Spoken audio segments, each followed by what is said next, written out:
Hi, I'm Effie. This is What Effie Reads, and today I'm going to be taking you through my collection of graphic novels and manga.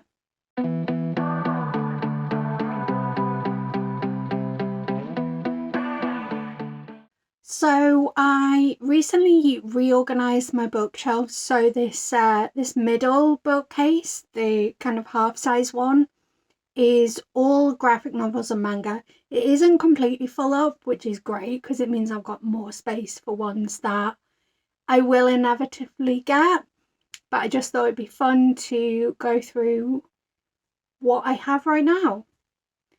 I'm going to be going shelf by shelf, so if angles change or whatever, it'll just be because I'm getting another shelf. So first up, we have Tomi by Junji Ito. In this one, we've got a woman called Tomi who, no matter how many times she's killed, she keeps coming back, and it just gets more and more horrifying every time she does get killed. Gaio by Junji Ito. I haven't read this one, so I don't know too much about it, but I believe it involves fish with legs, which sounds pretty creepy in itself. It is significantly shorter than Tomi, so hopefully it'll be quite a quick read. I think Tomi took me about 4 hours to read, so I'm guessing this will take me maybe 2 hours when I manage to squeeze it in. For the Kid I Saw in My Dreams, Volume 1.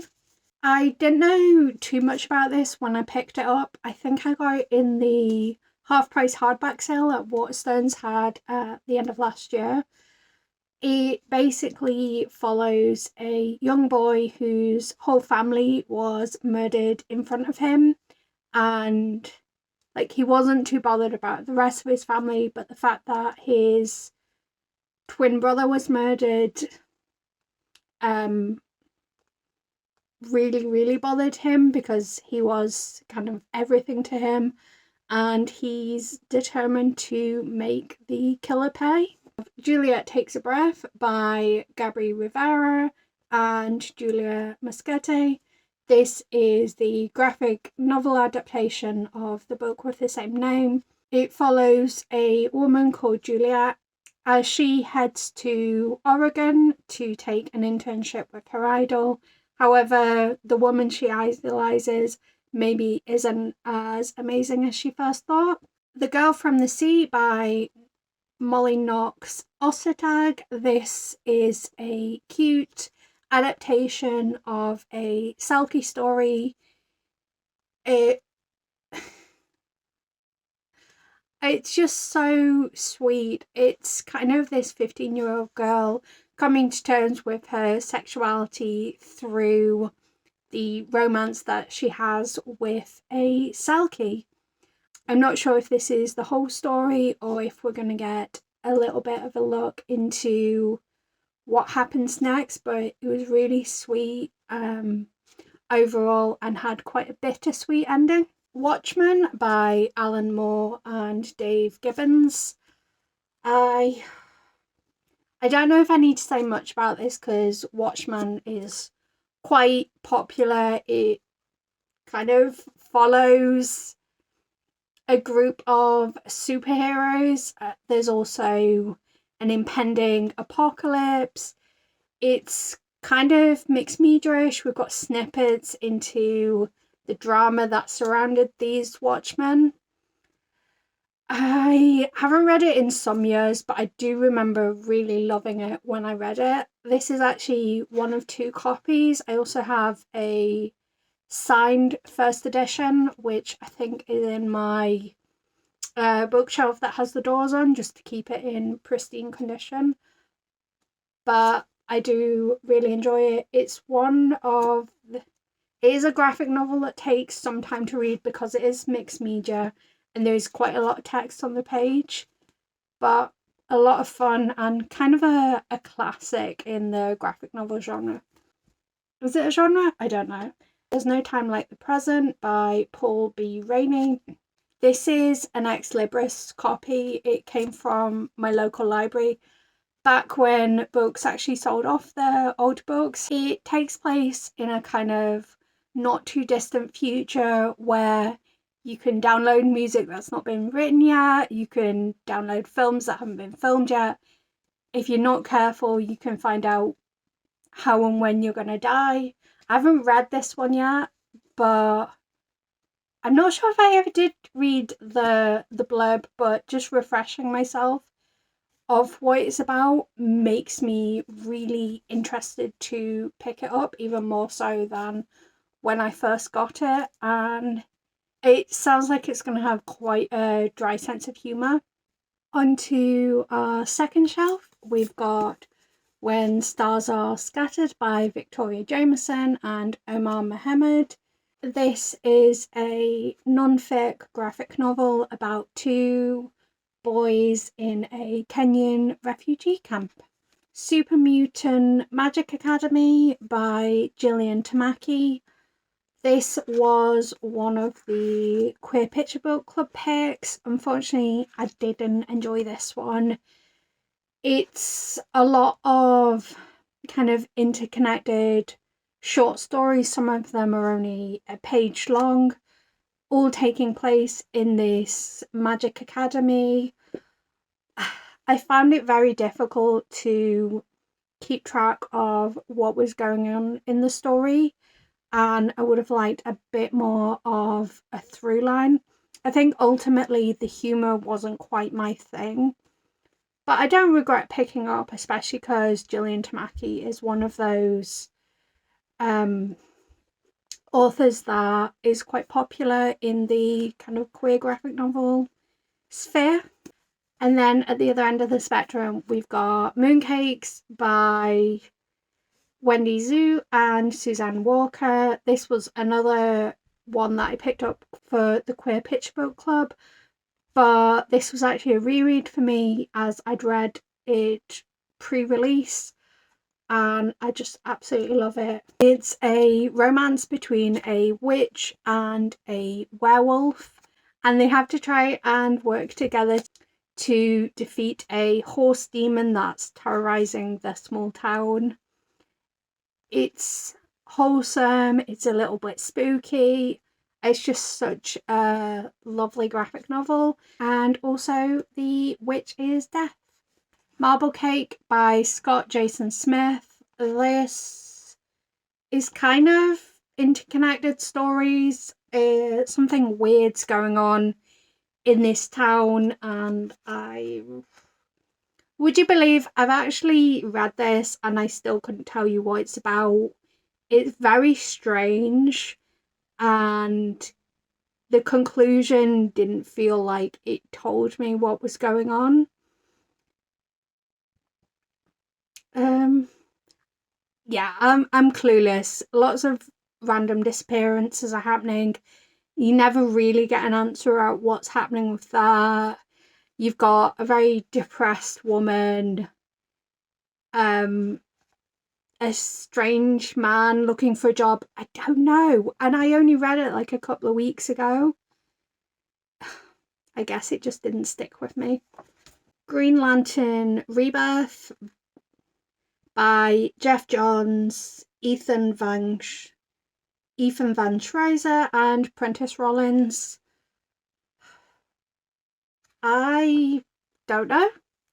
I have read this in the past, but so long ago that I don't remember it. It's following this agency of superheroes called the Green Lanterns, but that's about all I can tell you. I think this is a collection of shorter comics that were released in, well, according to the back, it's the sold out miniseries event of 2004, collected for the first time, complete with preview from Wizard magazine. I do remember it being quite good. I think I read it around the time that the awful Green Lantern movie came out, but I can't tell you too much about it other than it is about Green Lantern. Mycroft Holmes and the Apocalypse Handbook by Kareem Abdul-Jabbar. I think I got this way back when Goodreads still did giveaways for international users. I no longer use Goodreads, but also they haven't done international giveaways for some years now. Mycroft Holmes is the brother of Sherlock Holmes, and I think when this was coming out, the Sherlock TV show was still ongoing, so I was drawn to it. As I haven't read it, but it definitely intrigued me. It says it's steampunk, so again, quite intriguing for me. As I say, I haven't read it, so I couldn't really tell you too much about it. Witches Volume 1. It doesn't have the full author names, but it's by Snyder, Jock, Nollingsworth, and Robbins. This is quite a creepy, dark graphic novel featuring, well, witches. I read this about 2 years ago. I should probably state that I have a really terrible memory, especially when it comes to books. So I can often reread without remembering like anything that's happening with it. I do remember something to do with trees and witches, and I think there was witch hunters. But it's a very nice, like, dark, spooky one. And Inspector Calls by J.B. Priestley. I'm not sure who adapted this, but this is the graphic novel version of the classic book. A dinner party receives an uninvited guest when an inspector turns up at their door investigating the death of a young woman, and he thinks the family has something to do with it. As the story progresses, more and more is revealed of the story, and you're kind of left wondering who has culpability. Is there anyone truly innocent in this young woman's death? And it has an absolutely brilliant ending that, even for me, is completely unforgettable. The Inflatable Woman by Rachel Ball. This is loosely based on the author's own life. It's a young woman as she deals with a breast cancer diagnosis and the isolation that she feels throughout that, whilst also looking for love. Imagine Wanting Only This by Kristen Radke. This is a graphic memoir where the author kind of visited abandoned, lonely places as she was dealing with grief. I haven't read this one yet, but books that feature grief are some of my favourites, so it'll be read soon probably. Wake by Rebecca Hall, as it says on the front, is the hidden history of the women-led slave revolt. This was a book that was highly recommended, I think, a couple of years ago. I remember an author that I respect, I can't remember which author though, mentioning this, and also I Know What I Am, The Life and Times of Artemisia Gentileschi, as two brilliant graphic novels. I didn't like I Know What I Am, but I remain optimistic about this because I've heard brilliant things. And I love learning history that we probably should have learned in school but didn't. This one's a heavy one. Saga Volume 1. Well, Saga Omnibus 1 by Brian K. Vaughan and Fiona Staples. This is the bind-up of volumes 1 to 5. I don't know very much about it other than people love it, and it ends on a massive cliffhanger that breaks you. All the blurb says is it's the story of a girl called Hazel and her star-crossed parents. From Hell by Alan Moore and Eddie Campbell. This is the story of Jack the Ripper and the cover-up that followed it. I haven't read this one, but the blurb tells me that this was meticulously researched, so it'll be very interesting to read, and hopefully it doesn't just focus on the Ripper, but also gives you an insight into his victims. Cheshire Crossing by Andy Weir and Sarah Anderson. This follows 3 young girls, Dorothy, Alice and Wendy, as they come to terms with the fact that they are no longer in their magical worlds. It's a bit of a portal fantasy, and it's got really cool crossovers between the 3 stories. It's a quick read, and I love all of their stories, to be honest, and highly recommend. It was an interesting one because this was the first time I read anything by Andy Weir, and probably pretty different than the other things that he has written. Stone Fruit by Lee Lai. This was another Queer Pitch Book Club pick. I think since learning about the book club, I've read every book that they've had and bought all of them as well. This was another one that unfortunately didn't do very much for me.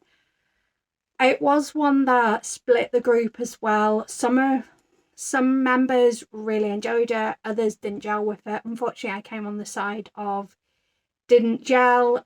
I found it really difficult to follow the story. I think I needed a bit more text to tell me what was going on.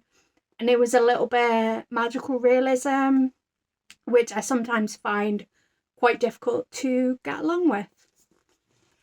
The Sandman collection, featuring Preludes and Nocturnes, The Doll's House, Dream Country, Season of Mists, A Game of You, Fables and Reflections, Brief Lives, World's End, The Kindly Ones, The Wake, Endless Nights, The Dream Hunters, Other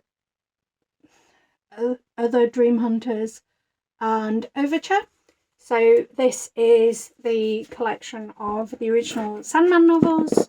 These are the 30th anniversary editions, and they mostly centre around Dream, aka the titular Sandman, and his family of the Endless, which I know there's like death, desire, all kinds of anthropomorphic personifications. It's a really cool series that I haven't read in about 10 years, but absolutely adored when I did read it. For some reason, it is incredibly expensive to buy, but worth it because I loved it so much. Enjoy this bit of B-roll of me finding a dedication in one of my books. Sleepwalk and Other Stories by Adrian Tremaine. I don't know too much about this. I think it's a collection of short stories that give a little bit of a window into various people's lives. I actually didn't realise this was mine, which sounds really weird, but I've acquired a lot of books over the years through like different friends and whatever, and also some of B's books sit on my shelves. Like that one, for example, is definitely B's. So yeah, I didn't realise that this was mine, and then I opened it up and my friend wrote a dedication in it for me. I love it when people write dedications in the books that they've gifted to me, so it made me tear up a bit. But yeah, I don't know if I've read this or not, but the dedication said it was given to me over 10 years ago, so maybe not.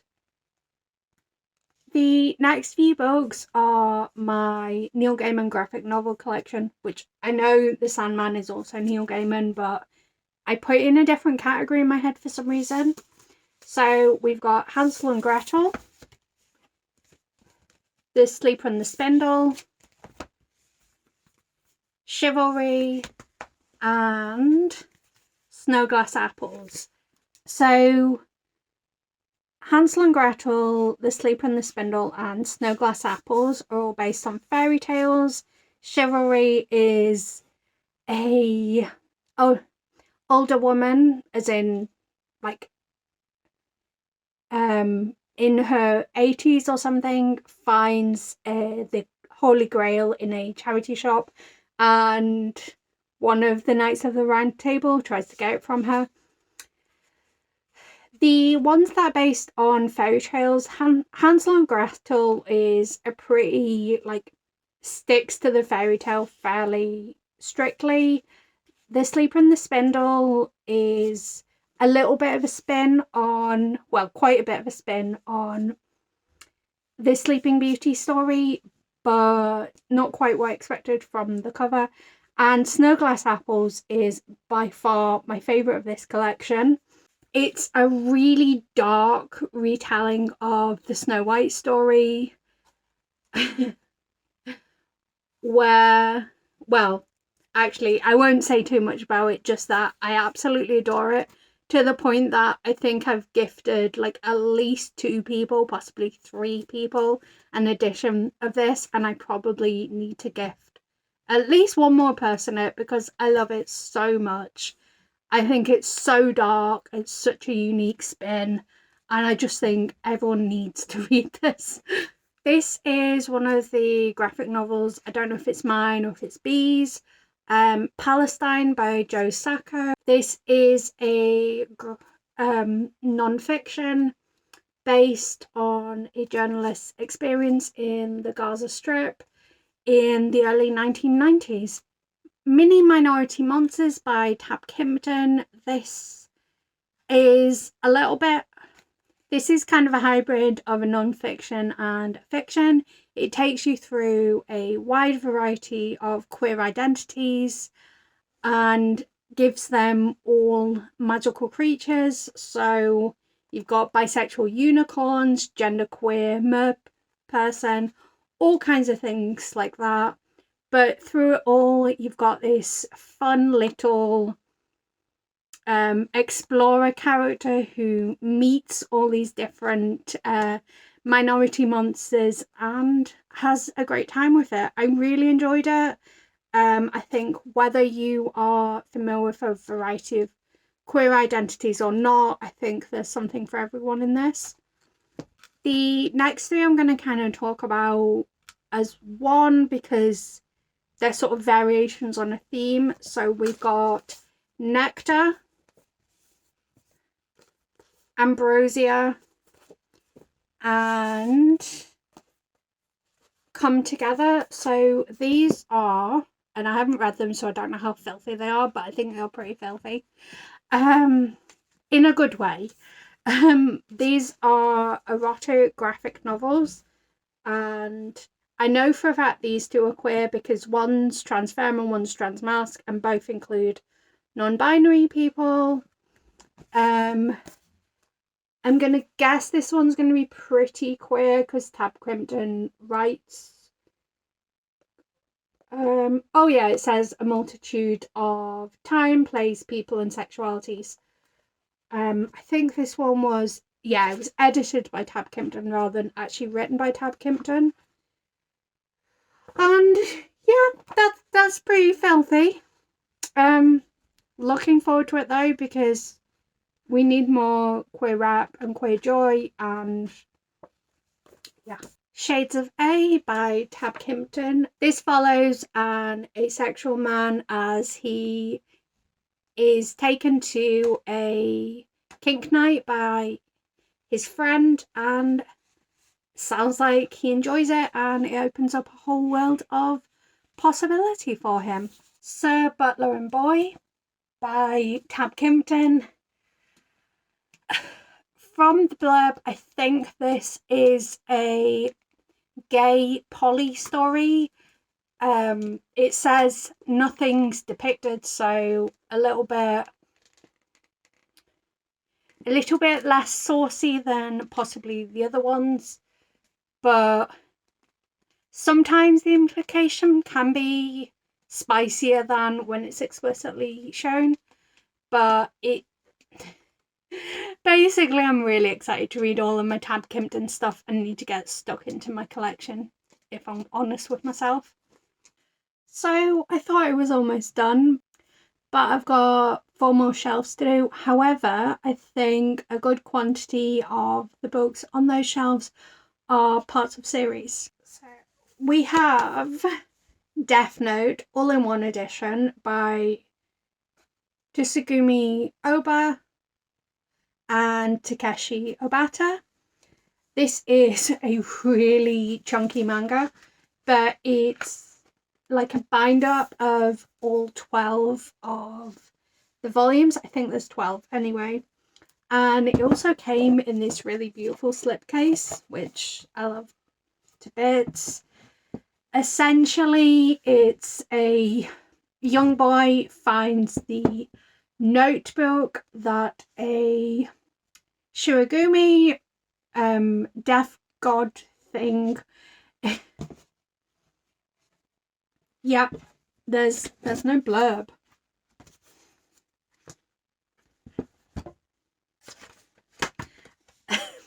Yeah, there's no blurb. So a young boy finds a Shiragumi's notebook where they write the names of people to die, and everyone's name that you write in the notebook will die. If you don't put a time or cause, they just drop down dead.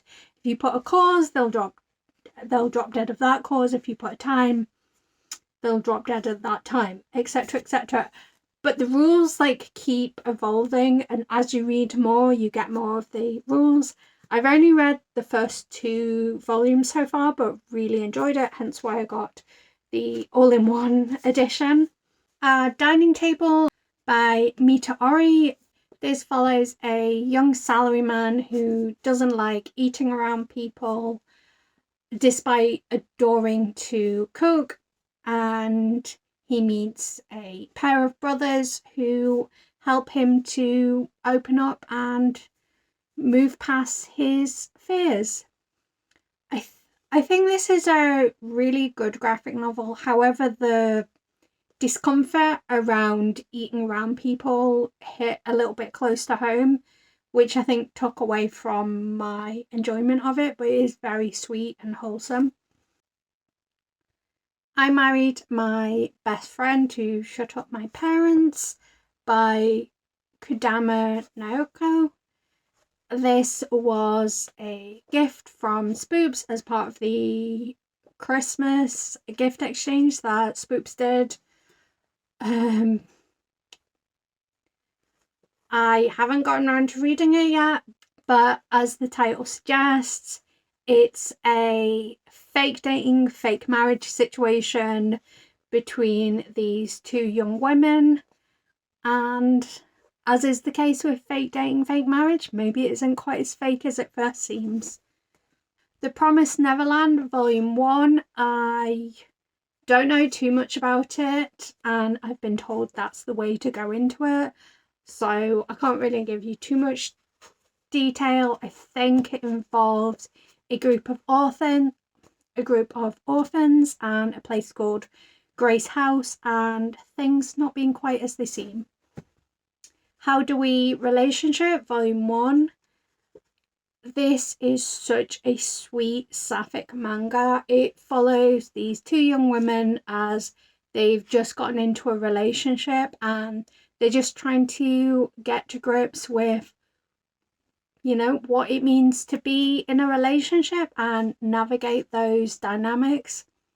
I think it's quite nice to start a story like at the start of the relationship and watch it go and not have like an inevitable breakup. It's so nice to see people working through and communicating. Fangs by Sarah Anderson. This is a love story between a vampire and a werewolf. It's told through short stories. Very funny, very quick to read. I love that it's got black sprayed edges. It's got a really good moody feel to it. And just generally a good time. A Girl on the Shore by Inio Asano. I haven't read it. As you can see, it's still in its shrink wrap. I've heard it is absolutely beautiful, but I don't know too much about it. I think it's a romance, but beyond that, as I say, I don't know. And because it's still in the shrink wrap, clearly I haven't read it. Although I am intrigued by the fact that it says it's for over 18s. 7 Days, Monday to Sunday by Venio Tachibana and Rihito Takare. This is, I think this was originally published as 7 Days, Monday to Friday, and 7 Days, Saturday to Sunday. So it's been bound up into a single volume.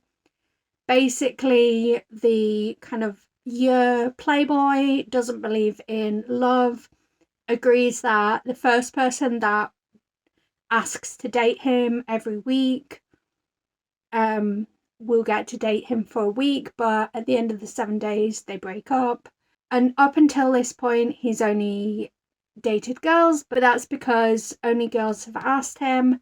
One day, one of his male classmates basically turns around and says, well, you never said it had to be a girl, so will you date me? And they do. This was the inspiration for Date Me, Bryson Keller. I picked it up because I'd heard some people criticising it as being kind of just a rip-off of 7 Days. I think both of them are very enjoyable in their own ways, and I really enjoyed this one.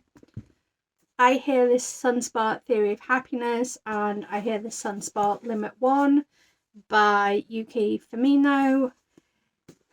These are the story of two young men, one who is deaf and one who loves food. The one who loves food helps the deaf young man by transcribing notes in class in exchange for food. It's sweet, wholesome, it's a very slow burn, but a really enjoyable story. Skippy volumes 1 to 3 and volumes 4, 5 and 6. These are another kind of slow burn manga. We're following a young girl who dropped everything to help her best friend, who's become kind of like an idol, and he basically kicks her to the curb. So she decides that she's going to try and get her revenge by becoming more famous than him.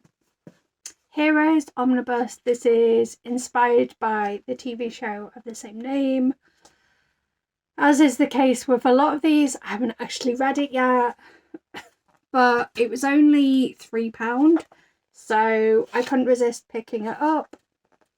And on the cover looks to be the character of Claire, who I absolutely adored in the TV show. Got a real spot for Hayden Patinera. Is that how you say her name? But yeah, I want to read it. That's why I own it. But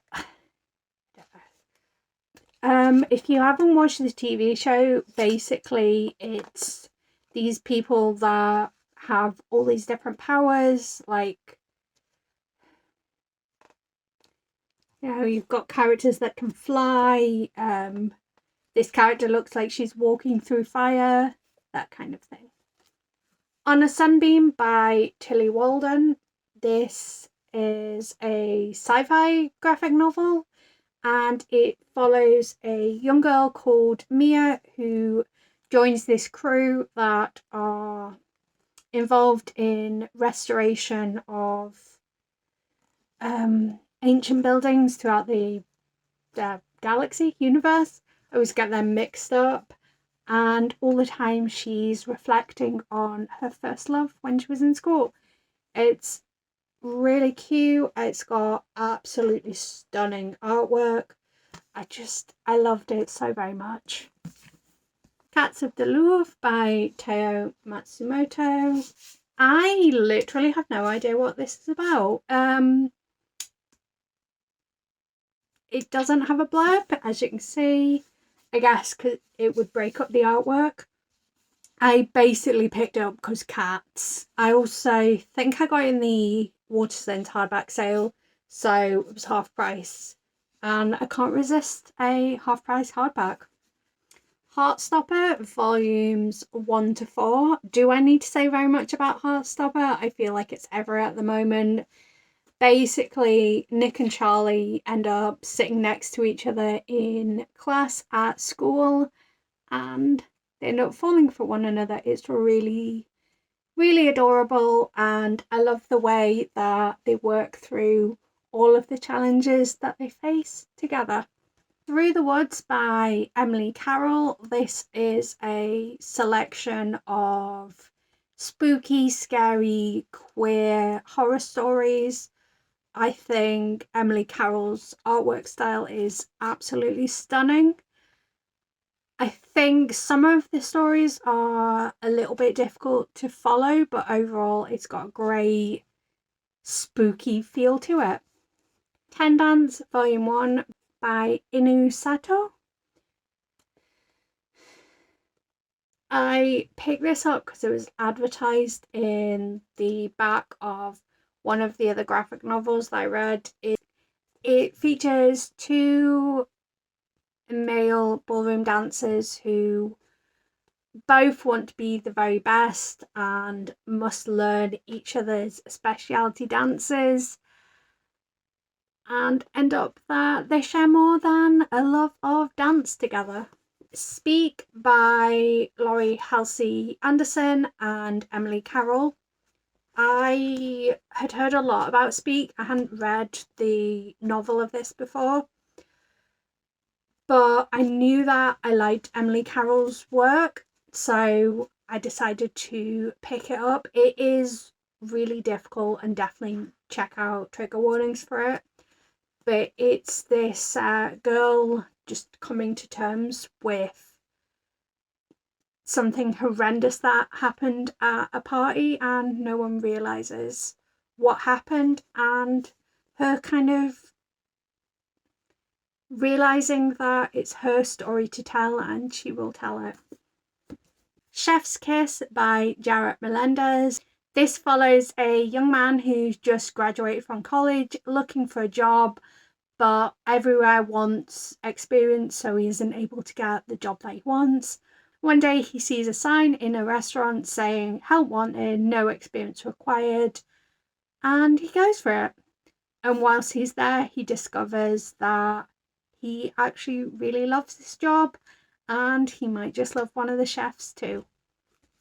Boys Run the Riot Volume 1 by Kito Gaku.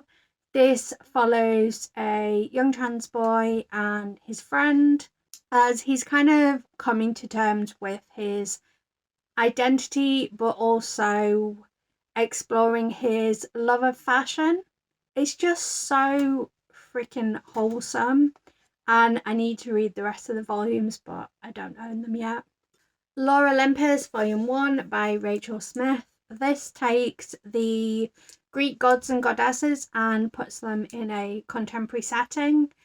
It's a little bit disjointed in places as it's kind of interlinked stories following the same characters.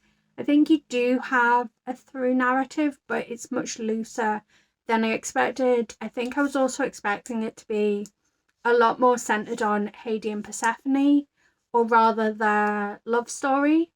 But then again, this is only volume 1, and I know that more and more volumes are coming out. But I did really enjoy it. It just wasn't quite what I expected. And the last one on this shelf, we've got 5 Seconds Before a Witch Falls in Love by Zeniko Sumio. This is 3 one-shots. The first and the third follow a witch and a witch hunter, and the second one follows a girl and her demons that follow her. It's all sapphic, lot of fun, very quick read.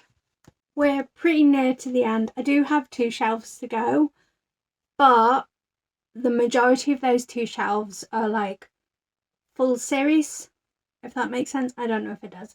Anyway, we have, oh dear, we have Cirque du Freak Omnibus Editions volumes 1 to 6, so this is the complete set. These follow a half vampire called Darren Shan as he navigates this new world that he never knew existed. I absolutely loved this series, or rather, I loved the novels that this adaptation is based on, the Saga of Darren Shan. I absolutely adored them growing up, and I'm currently doing a reread, reading one every month. However, every third month I'm reading a volume of this, as it covers 2 of the novels. But yeah, absolutely brilliant series, and very excited to dive into the manga adaptations. Not So Lonely Planet Travel Guide, Volume 1. This follows 2 young men who agree to go on a round the world trip before getting married. It's sweet, it's gay, and it gives you such a sense of wanderlust. Bloom by Kevin Panetta and Savannah Ganicho. I haven't read this one yet, but I plan on reading it this month.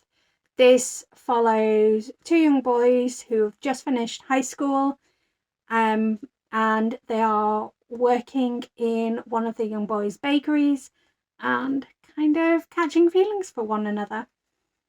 The next 15 are all from the same series. I will hold up each cover, however, I may have to blur some of them because I think some of them are not YouTube appropriate.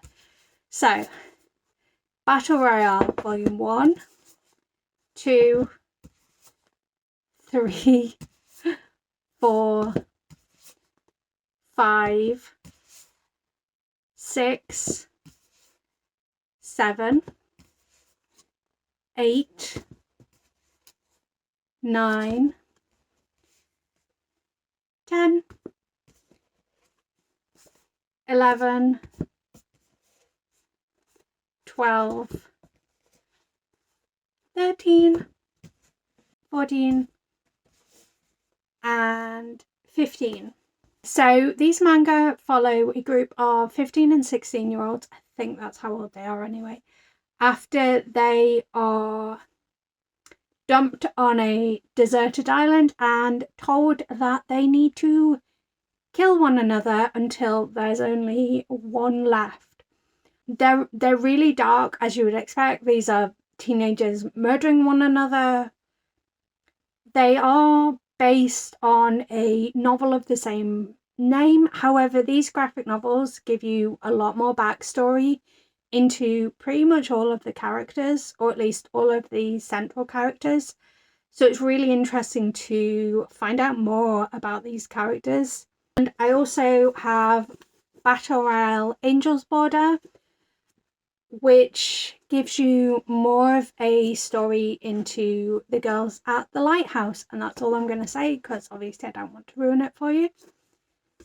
I do have one more graphic novel that is not currently on my shelves, and that's Catwoman Soul Stealer by Sarah J. Maas. It's currently on loan to a friend. I can't remember too much about it, except that it is set in the DC world and it follows Catwoman. You also get to see Harley Quinn and Poison Ivy, which is always lovely to see. We do like to see sapphics in our books. And that is my full collection. Please give this video a like if you've enjoyed it, and let me know in the comments which of these graphic novel and manga you've enjoyed. Are there any that you think I need to prioritize? Let me know if, based on my collection, you've got any titles you think I would enjoy, and let me know what your favourite graphic novel or manga is. But that's all for today. Until next time, bye!